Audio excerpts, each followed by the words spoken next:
Bom, eu sou o Rodrigo e eu vou iniciar a temática do vídeo de hoje da teoria dos sistemas.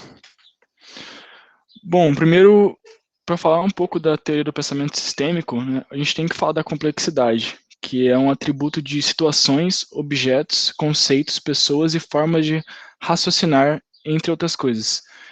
Entender e lidar com a complexidade são os objetivos do pensamento sistêmico. O desenvolvimento desse pensamento passa a dominar uma ferramenta intelectual que permite analisar, compreender e administrar situações complexas.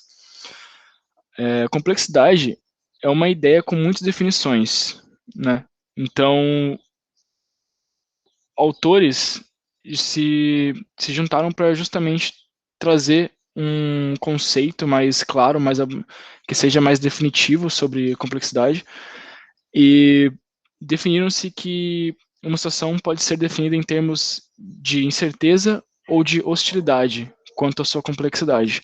Então, a incerteza ela é a diferença entre a quantidade de informação necessária para realizar uma tarefa e a quantidade de informação da qual se dispõe. Já a hostilidade das partes interessadas numa tarefa, ela ocorre numa negociação entre partes e entre conflitos. Então, você pode analisar a complexidade de acordo com essas duas formas de pensar. Meu nome é G. Medeiros, eu vou dar continuidade à introdução de complexidade, falando mais sobre as situações complexas de acordo com o pensamento sistemático. Grande parte dos problemas, sejam eles de qualquer natureza, eles são frutos de um produto de causas como os acidentes de trânsito, por exemplo, que têm as causas como alcoolismo, excesso de velocidade, falta de capacidade técnica do motorista e outros motivos mais aleatórios. E esses problemas também eles são fonte de inúmeras consequências, como o dano material, por exemplo, no caso de um acidente entre dois carros, e o sofrimento psicológico das famílias, caso seja um acidente mais grave. E mesmo a gente tendo problemas de grau de dificuldade um pouco menor, de acordo com o pensamento sistemático, não há problemas que eles sejam simples. De acordo com o pensamento sistêmico, como a gente pode observar na imagem, tudo é complexo e todas as situações têm inúmeras causas, e essas causas têm como consequência inúmeros efeitos. Meu nome é Alexandre, vou falar agora um pouco da ideia de sistema. O ponto de partida, quando a gente fala desse enfoque sistemático, é a ideia do próprio sistema. Cientistas e filósofos, eles há muito tempo eles têm trabalhado com qual é essa ideia de sistema, a ideia central, para assim ajudar a entender e dar soluções complexas para os problemas complexos.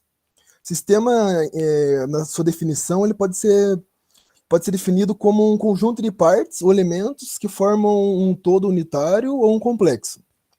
Qualquer entendimento da ideia de sistema ele pode ser compreendido como um conjunto de entidades chamada partes, elementos ou componentes, alguma espécie de relação ou interação das partes, e a visão de uma identidade nova e distinta, criando por essa relação em um nível sistêmico de análise.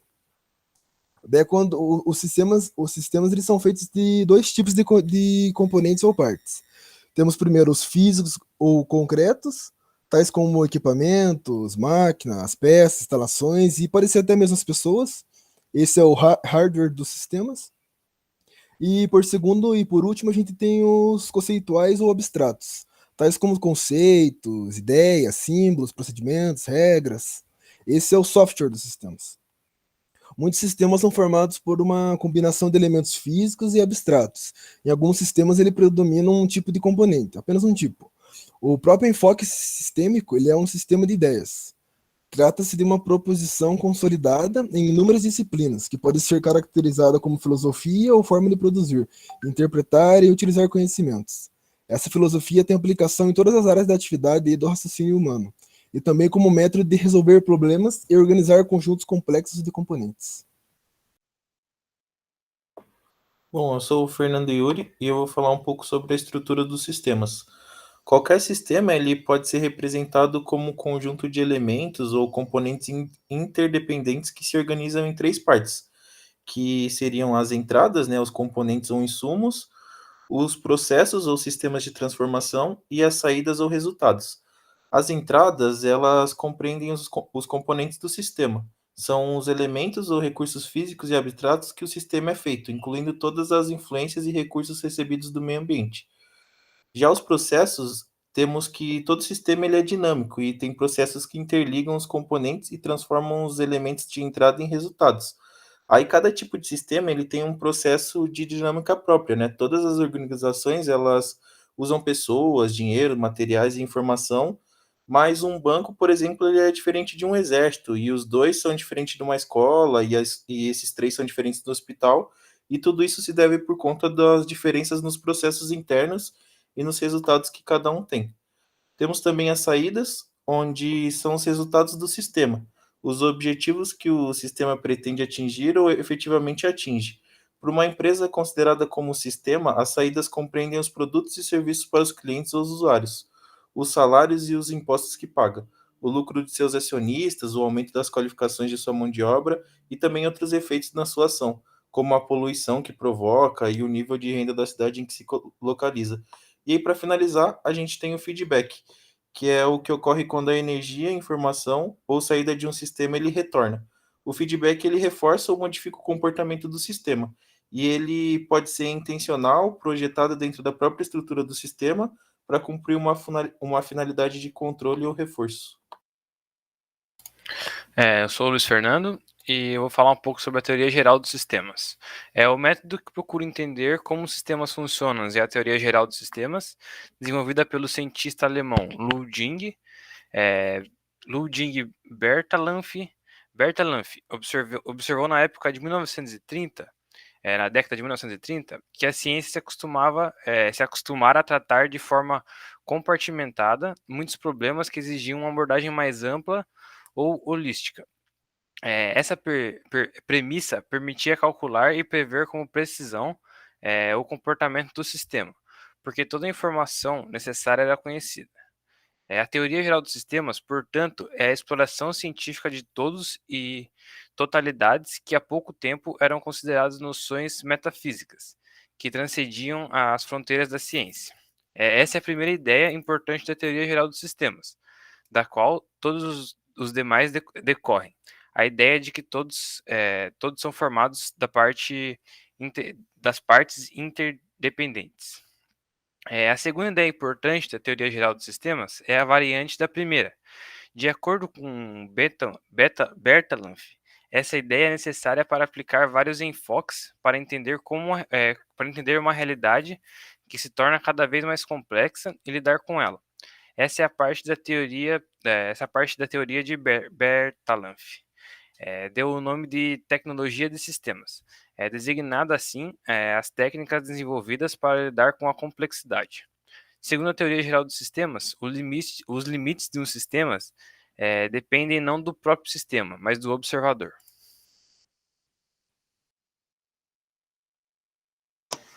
Bom, sou Guilherme Martins, vou continuar aqui para falar sobre as organizações como sistemas. Uma ideia importante, resultante do enfoque do sistêmico, é a definição da organização como sistema. Uma organização é um sistema composto de elementos ou componentes interdependentes. A compreensão dos elementos que interagem nas organizações é uma habilidade básica para os administradores. Sob a perspectiva do enfoque sistêmico, a organização revela-se como conjunto de pelo menos dois sistemas ou subsistemas que se influenciam mutuamente, que é o sistema técnico e o sistema social. O sistema técnico é formado por recursos e componentes físicos e abstratos e que até certo ponto independem das pessoas, que são os objetivos, divisão do trabalho, tecnologia, instalações, durações das tarefas e procedimentos. E o sistema social ele é formado por todas as manifestações do comportamento dos indivíduos e dos grupos, que são as relações sociais, grupos informais, cultura, clima, atitudes e motivação. Como os limites do sistema são arbitrários e dependem do observador, pode-se imaginar outros sistemas além do social e do técnico. Por exemplo, é possível distinguir três sistemas, e não apenas dois, nas organizações, que é o social, estrutural e tecnológico. Bom, eu sou o Igor, eu vou falar brevemente aqui sobre análise e planejamento de sistemas, né? Bom, a sociedade humana, ela é organizacional, burocratizada e ao mesmo tempo sistêmica. As organizações, elas são sistemas formados por sistemas que se juntam em sistemas cada vez maiores. Certos sistemas formam-se livre e lentamente, como os de transportes, que compreendem as fábricas de veículos, as rodovias, os postos de combustíveis e os órgãos de fiscalização e licenciamento. Esses sistemas, eles não têm uma coordenação que englobe todos os seus componentes. Outros sistemas foram criados deliberadamente, como os grandes aeroportos, os sistemas intermodais de transporte e o sistema de produção e de distribuição de produtos e serviços das grandes organizações. Sistemas que foram criados deliberadamente são obras de, entre aspas, né, arquitetos de sistemas. Pessoas que são capazes de pensar em termos de totalidades autocontroladas e orientadas para objetivos muito precisos.